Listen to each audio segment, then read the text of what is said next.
given our crowd a sign of gratitude. They were awesome.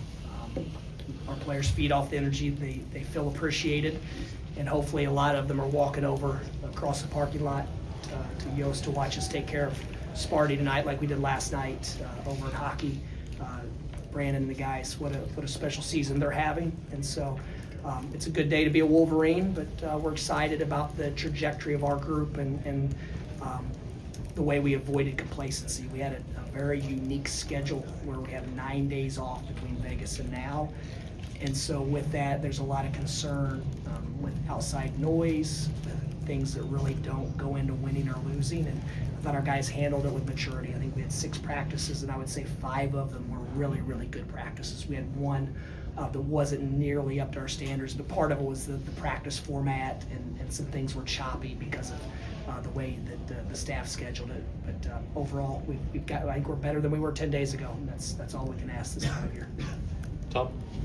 And Dusty, on Monday, you mentioned that you worked on transition defense, I believe on Sunday, and the stat indicates 0 fast break points for Rutgers, so obviously it worked. When you did that, was that a kind of a long-term thing as well? Certain teams that like to push the ball even off the made basket, one in particular, or how was that? Yeah, yes and no. Obviously, if we can get our defense set, then we're going to be tough to score on. We're really big. We're athletic. I don't think we have a position where you could just line them up and go at the guy. And so, I think we have really good rim protection. I thought Rutgers actually it seemed like it shot the 2 today much better than most teams have against us. I thought they had some floaters and some tough finishes. Credit them. But no, we had been making some poor decisions in transition. It wasn't, most of the time, it wasn't a lack of effort. It was a lack of execution, and we were all doing it. So anytime all of our guys are doing it, then it's something we haven't taught very well. So we just went back to reteaching it through the film, through practice drills, and then through 5-on-5 execution. And when you have a really intelligent group that has basketball character and basketball IQ, they can fix these things in a day or two, and that's what they did tonight. So I didn't know that they had 0 until Brian told me afterward, but that's pretty good.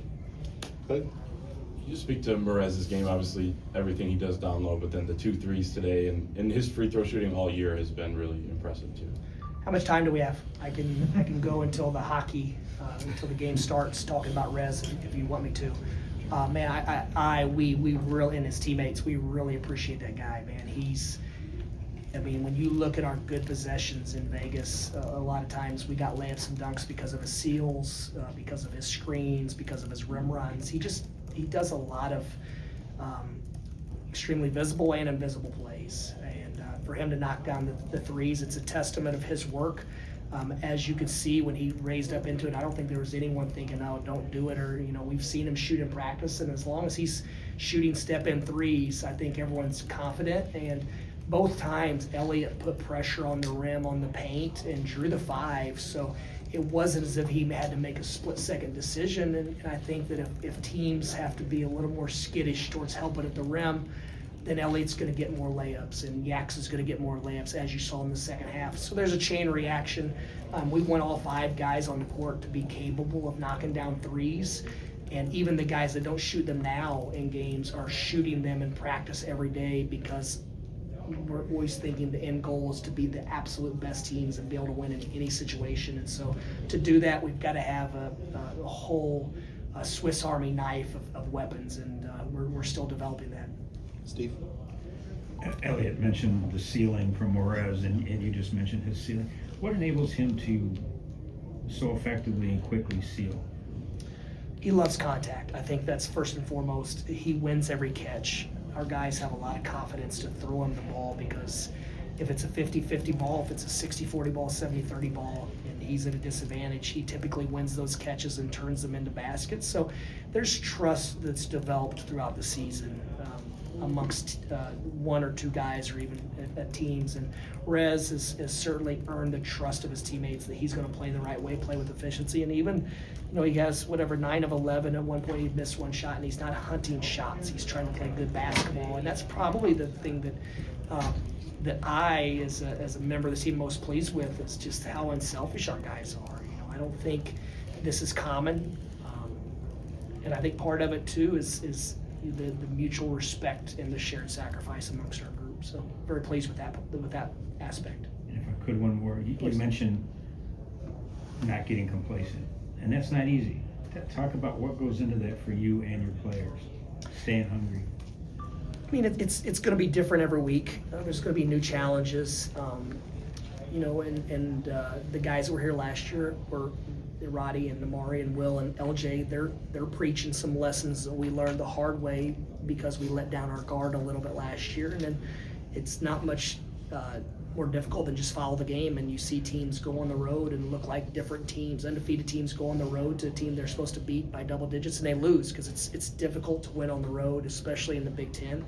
And so we're trying to learn from those examples, but also I think we have two of everything. And so if a guy doesn't bring it, he's at risk of being, I don't want to say replaced, but relegated temporarily by a really good player. So hopefully internally that motivates us to stay on our stuff. But I think there's a real accountability to the group that we're all doing it and we're all putting in the work, and we do have big goals and big dreams. And so if we're not better tomorrow than we are today, and we're not better next weekend than we are this weekend, then we're fooling ourselves, because teams are going to continue to get better. Some are going to get better quickly, and some are going to get worse. It's college basketball for whatever reason. So we have to make sure that we continue to move in the right direction, and we anticipate what problems are going to pop up, because there's going to be issues. And so if we can get out ahead of them and we can prepare for them in advance, then we're going to have the upper hand when that time comes.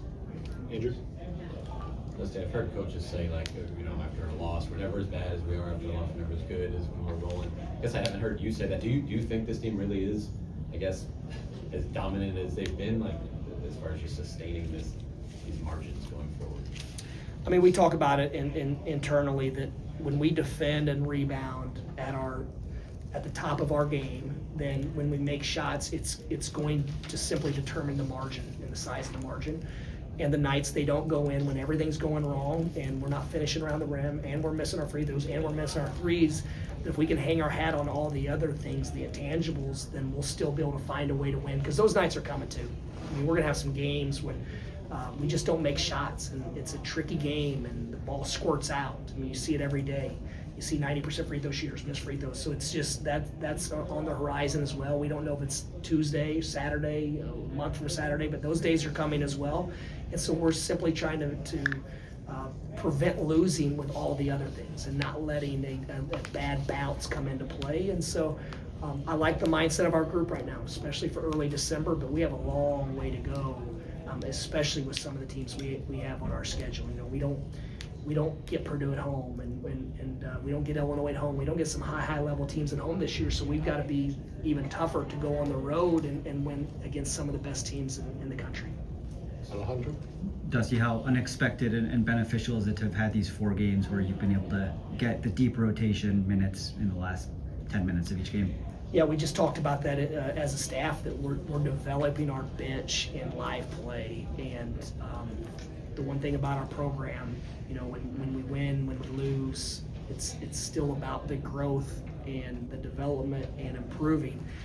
We have a group in there lifting weights now because we have a quick turn to squeeze in a lift. So and there was zero resistance when we suggested, let's get a post-game lift. That way tomorrow is not such a long day as we prepare for Villanova. We can practice a little bit. We can get our film work. And then these guys also have a big week academically as well. So I don't know, I went on to a tangent outside the question. Did I answer what you wanted? But yeah, we have a group that enjoys work, and I think we just, once again, got to keep the blinders, earmuffs, whatever you want to call it, and stay focused on the process of getting better, because every team's going to look a lot different in 3 or 4 months than they do now. Sam? Ronnie just said that one of the biggest places he's seen LJ grow is his mindset and his maturity. What's the biggest place you've seen LJ grow? The same. There's the last 2 or 3 weeks. There's been a real steady growth in the things he needs to work on and improve on. LJ is a guy that, I'm really happy he's with us, to see him change as a person, to see him become a real reliable and dependable man. And to see him bounce back in the second half, I thought he played poorly in the first half for his standards. And I thought the second half he was really, really good. And it was outside of just making shots. His nonverbal and verbal communication on the court as a point guard was really, really good in the second half. And those are the things we've been challenging him with, because that leadership is needed, especially a guy that's been in some fires, man. We don't have the success. I give Roddy a lot of credit last year for his emergence late after going through the funk, but LJ staying the course whenever he was in the rotation, then he was out of the rotation, he was in, he was out, and for him to stay the course and be ready when the team really needed him is a tribute to the way he stayed with it, and so that's a good quality to have as a person, somebody that can just get to the next thing and stay with it. Tony? Yeah, 4 straight wins by 30 or more, 3 games in a row, scoring 100, things that hadn't been done since the 1989 title team. I know you guys need to avoid complacency and all those things, but is there room to be proud, in live time, of where this team is and what you're doing? Yeah, there's points of the game when we're proud every game of maybe it's a ball screen coverage that we execute, maybe it's a press rotation that we execute. So there are these details of the game that we're proud, but as far as the end result, no, I wouldn't say that yet. I didn't know you said that. This is part of our innocent climb where we're just lost in the fight of getting better, and when you guys say those things, it's we process for about a half a second and then move on to the next thing, because we have one of the historical programs, all college basketball coming in Tuesday. We need our fans here again. It's a huge game for us. I think they're #1 in the country in offensive rebounding, so we like these quicker turns because we just get to the next thing and focus on getting better in our processes. This 9-day break was tougher to manage than what we have going forward. Kelly? Dusty, you start off Big Ten play with a win like this. In your second year, you and your staff in the Big Ten, do you feel more comfortable in these Big Ten games, like in knowing what teams are going to run and that kind of a thing, or is it kind of just like getting more comfortable prep-wise and that kind of a thing? I was talking to Sean, who did the game for Big Ten Network, and in the Big Ten, you don't ever get into a routine. So I don't know if you're ever comfortable with like the routine of Big Ten play. Because Friday, Sunday, week off, 3 games in a week. Like, grateful that we were representing a brand that the networks want to put on Peacock on Friday night or whatever the case. So I don't know if we feel more comfortable because of that, or if we just feel more comfortable because of our roster. I mean, we have a very, very good ball club.